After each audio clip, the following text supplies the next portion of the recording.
ராகுலின் பொறுப்பற்ற தலைமை அவரது கட்சியையும் நாட்டையும் காயப்படுத்துகிறது. ஆனால் அவருக்கு அது குறித்து எந்த கவலையும் இல்லை என்று மத்திய நிதியமைச்சர் நிர்மலா சீதாராமன் கூறியுள்ளார்.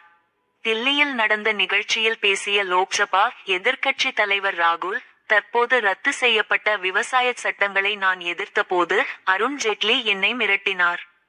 நான் அவரை பார்த்து, நீங்கள் யாருடன் பேசுகிறீர்கள் என்பது உங்களுக்கு தெரியாது என்று நினைக்கிறேன் என்று கூறினேன் என்றார். ராகுல் குற்றச்சாட்டை அருண் ஜேட்லியின் மகன் ரோஹன் ஜேட்லி மறுத்தார். ராகுல் பேசியதற்கு மத்திய நிதியமைச்சர் நிர்மலா பதிலடி கொடுத்துள்ளார். அவர் பதிவிட்டுள்ளதாவது: பொறுப்பற்ற தன்மைக்கு ஒருவர் இருக்கிறார் என்றால் அவர்தான் லோக்சபா எதிர்க்கட்சி தலைவர் ராகுல் தான்.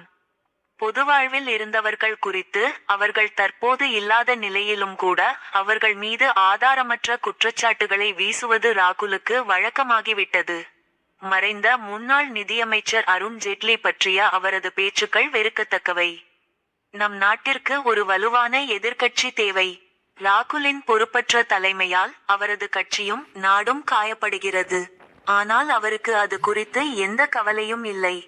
இவ்வாறு நிர்மலா சீதாராமன் பதிவிட்டுள்ளார்.